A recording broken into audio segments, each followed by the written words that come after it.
Hi everyone, I hope you guys are doing great. So guys, आज हम discuss करेंगे China की string of pearl policy के बारे में।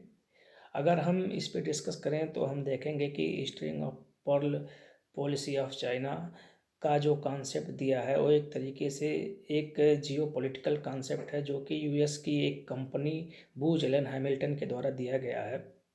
अगर हम इसमें एक पर्ल की बात करें तो यहाँ पर्ल से मतलब है चाइनीज स्ट्रेटजिक एसेट से। ये पर्ल एक तरीके का रेलवे लाइन भी हो सकता है, ये पर्ल एक तरीके का आर्मी बेस भी हो सकता है, ये पर्ल एक तरीके का नेवल बेस भी हो सकता है, ये एक तरीके का शिपिंग पोर्ट भी हो सकता है, एक तरीके का ये हम देखें तो फाइटर प्लेन जहाँ पे लैंड करते हैं वो एरिया भी हो सकता है।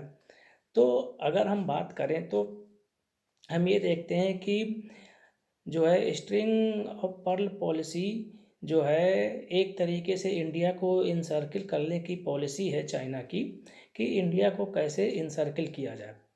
लेकिन चाइनीज रिसर्चर का ये कहना है कि स्ट्रिंग ऑफ पर्ल पॉलिसी की ज़रूरत चाइना को इसलिए है क्योंकि अगर हम देखें तो चाइना जो है बहुत सारा ऑयल इंपोर्ट करता है। पूरे वर्ल्ड में सबसे ज़्यादा ऑयल एक तरीके से चाइना ही इंपोर्ट करता है। तो उसमें एक तरीके से अगर हम देखें तो एक तरीके से Malacca strait, Lombok strait, Hormuz strait, इन सब में एक तरीके से बहुत सारी प्रॉब्लम्स आ रही हैं सी लेन ऑफ कम्युनिकेशन को लेके। तो उसी के लिए एक तरीके से हम अपने जो ये पोर्ट हैं उसको एक तरीके से कंस्ट्रक्ट कर रहे हैं, जो भी शिपिंग पोर्ट हैं उसको कंस्ट्रक्ट कर रहे हैं, रेलवे लाइन का एक तरीके से निर्माण कर रहे हैं। फाइनली जो है हम देखते हैं कि एक तरीके से बेल्ट एंड रोड इनिशिएटिव जो है, चाइना पाकिस्तान इकोनॉमिक कॉरिडोर जो है, और स्ट्रिंग ऑफ पर्ल पॉलिसी जो है वो एक तरीके से इंडिया के इंटरेस्ट के लिए ठीक नहीं है। ये इंडिया के नेशनल सिक्योरिटी में बहुत सारी प्रॉब्लम्स हैं। अब अगर हम बात करें कि एक तरीके से कि इसकी स्टार्टिंग स्ट्रिंग ऑफ पर्ल की कहाँ से होती है, तो अगर हम देखें तो स्ट्रिंग ऑफ पर्ल पॉलिसी की स्टार्टिंग जो होती है वो मेनलैंड चाइना से होती है। जो हेनान आइलैंड है वो इसका एक सबसे पहला पर्ल है। उसके बाद हम देखें तो परासल आइलैंड इसका एक तरीके से दूसरा पर्ल है। फिर उसके बाद स्प्रेटली आइलैंड है, वो भी जो है चाइना का एक पर्ल है। ये सब एक तरीके से साउथ चाइना सी में सिचुएटेड हैं। ऑलरेडी हम डिस्कस कर चुके हैं कि साउथ चाइना सी में चाइना का एक तरीके से विवाद रहा है फिलीपींस के साथ, इंडोनेशिया के साथ, मलेशिया के साथ, और एक तरीके से वियतनाम के साथ। उसके बाद अगर हम देखेंगे इंडियन ओशन में, तो अगर हम बांग्लादेश से स्टार्ट करें तो बांग्लादेश का जो चिटगांग पोर्ट है वो भी एक पर्ल है। उसके बाद हम आगे बढ़ेंगे तो हम देखते हैं कि हम्बनटोटा जो कि एक तरीके से सदर्न श्रीलंका में भी है, तो वो भी एक तरीके का चाइनीज़ पर्ल है। उसके बाद हम देखते हैं कि मालदीव में एक मराव एटाल है, वो भी एक तरीके का चाइनीज़ पर्ल है। तो उसके बाद अगर हम देखें कि जिबूती बेस है एक अफ्रीका में, हार्न ऑफ अफ्रीका में एक तरीके से सिचुएटेड है, वो भी एक तरीके का चाइनीज़ पर्ल है। अगर हम देखें तो बागामायो जो है एक तरीके का पोर्ट है तंजानिया में, वो भी एक चाइनीज़ पर्ल है। और फाइनली अगर हम देखें तो जो है खार्तूम से पोर्ट सूडान तक एक तरीके से रेलवे लाइन जो है बनाई गई है, वो भी एक तरीके से चाइनीज़ पर्ल है। तो अगर हम बात करें तो देखते हैं कि मेनलैंड चाइना से अगर हम शुरुआत करें साउथ चाइना सी से, तो एक तरीके से देखते हैं कि साउथ चाइना सी से ये शुरू होता है और एक तरीके से रेड सी तक आता है ये चाइनीज़ पर्ल। इसमें हम ऑलरेडी देख चुके हैं कि हम्बनटोटा एक डीप सी पोर्ट है। फिर उसके बाद अगर हम एक और बात कर लें एक इम्पोर्टेंट टॉपिक की, तो इसमें आता है जो कि एक तरीके से ग्वादर की हम बात कर रहे हैं। तो ग्वादर भी एक तरीके का जो है पर्ल है, जो कि पाकिस्तान में सिचुएटेड है, और इसको फ्यूचर में एक चाइना अपना एक नवल बेस भी बना सकता है। पाकिस्तान ऑलरेडी चाइना का एक सैटेलाइट स्टेट की तरह बिहेव कर रहा है।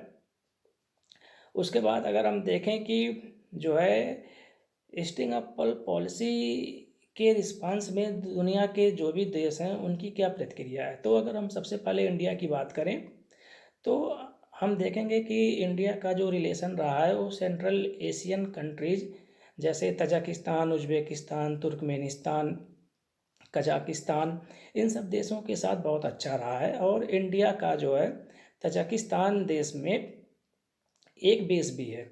उसके बाद अगर हम बात करें तो मंगोलिया के साथ भी इंडिया का बहुत अच्छा रिलेशन है। और इंडियन प्राइम मिनिस्टर मंगोलिया के विजिट पे गए भी हुए थे। और अगर हम बात करें तो देखते हैं कि म्यांमार में डीप सी पोर्ट है एक सितवे में, वो भी इंडिया एक तरीके से बना रहा है।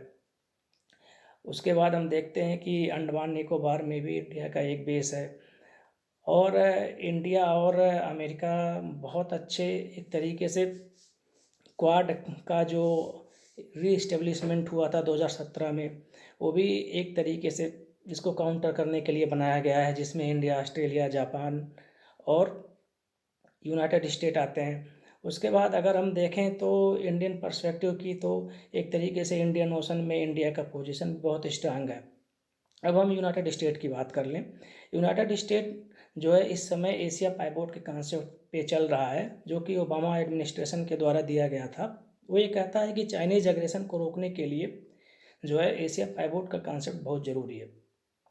अमेरिका का ये कहना है कि चाइनीज़ इकोनॉमी जब से मजबूत हुई है, तब से चाइना ने अपने नेबरिंग कंट्रीज़ को एक तरीके से बहुत ज़्यादा परेशान करना शुरू कर दिया है। उसके बाद से हम देखेंगे कि अमेरिका का साउथ कोरिया में एक तरीके का बेस है, वहाँ पे हज़ारों अमेरिकन सोल्जर रहते हैं। जापान के ओकिनावा में अमेरिकन नेवल बेस है। उसके बाद हम देखते हैं अभी रिसेंटली जो है ताइवान में भी अमेरिका का बेस है। और अभी जो है एक तरीके से अमेरिका, ऑस्ट्रेलिया और जापान के बीच में टलिस्मैन 7 नाम की एक्सरसाइज भी शुरू की गई है, जो कि जनरली चाइना के थ्रेट को रोकने के लिए है। उसके बाद हम देखेंगे कि मालाबार एक्सरसाइज भी शुरू की गई है इंडिया, अमेरिका और जापान के बीच में। उसके बाद हम देखते हैं कि ऑस्ट्रेलिया का जो नादन प्रोविंस है उसकी राजधानी डार्विन है, वहाँ पर भी अमेरिकन सील कमांडो एक तरीके से स्टेशनड हैं। उसके बाद हम देखते हैं ब्लू डार्ट नेटवर्क की स्थापना की जाती है अमेरिका, जापान और ऑस्ट्रेलिया के द्वारा। ये एक तरीके का इंफ्रास्ट्रक्चरल प्रोजेक्ट होता है, जो कि एशिया और अमेरिका के देशों में इंफ्रास्ट्रक्चरल डेवलपमेंट को प्रमोट करने के लिए स्टार्ट किया गया है। ये एक तरीके से Chinese belt and road initiative को एक तरीके से टैकल करने के लिए बनाया गया है। और अगर हम देखें तो एक तरीके से बिल्ड बैक बेटर वर्ल्ड की भी स्थापना की गई है G7 देशों के द्वारा, ताकि एक तरीके से Chinese belt and road initiative को एक तरीके से टैकल किया जा सके। और इसमें मिडिल और लेस इनकम कंट्रीज़ को एक तरीके से ग्रांट और लोन दे दिया जाए इंफ्रास्ट्रक्चरल प्रोजेक्ट के लिए। और अब हम देखते हैं कि जापान का क्या रोल है इसमें। तो हम देखते हैं कि जापान का हमेशा से ही चाइना के साथ विरोध रहा है सेंकाकू आइलैंड को लेके। चाइना कहता है कि सेंकाकू आइलैंड उसका है, जबकि जापान हमेशा से ही सेंकाकू आइलैंड पे अपना दावा करता रहता है। अभी चाइना और जापान के बीच में बहुत सारा एक तरीके से मैरीटाइम डिस्प्यूट है, और उसमें हम देखते हैं कि कैसे यूनाइटेड स्टेट ने जापान को एक तरीके से प्रमोट किया है। उसके ओकिनावा बेस पे बहुत सारे जो है मैरीन कमांडोज भी तैनात हैं। और अगर अब हम फाइनली बात करें ऑस्ट्रेलिया की, तो हम देखते हैं कि ओबामा एडमिनिस्ट्रेशन का जो कॉन्सेप्ट था एक तरीके से एशिया पाइवोट का, उसका ऑस्ट्रेलिया एक अहम हिस्सा है। ऑस्ट्रेलिया हमेशा से ही यूनाइटेड स्टेट का सहयोग करता आया है एशिया पैसिफिक में और साउथ चाइना सी में। अभी उसने साउथ चाइना सी में पेट्रोलिंग के लिए अपने एयरक्राफ्ट भी भेजे हैं। और उसके बाद हम देखते हैं कि ऑस्ट्रेलिया की जो नादर्न प्रोविंस है उसकी राजधानी डार्विन है, वहाँ अमेरिकन सोल्जर्स एक तरीके से मौजूद हैं किसी भी चाइनीज़ थ्रेट को रोकने के लिए। तो फ्रेंड्स, आज के लिए इतना ही। मिलते हैं आप लोगों से नेक्स्ट वीडियो में, तब तक के लिए बाय बाय।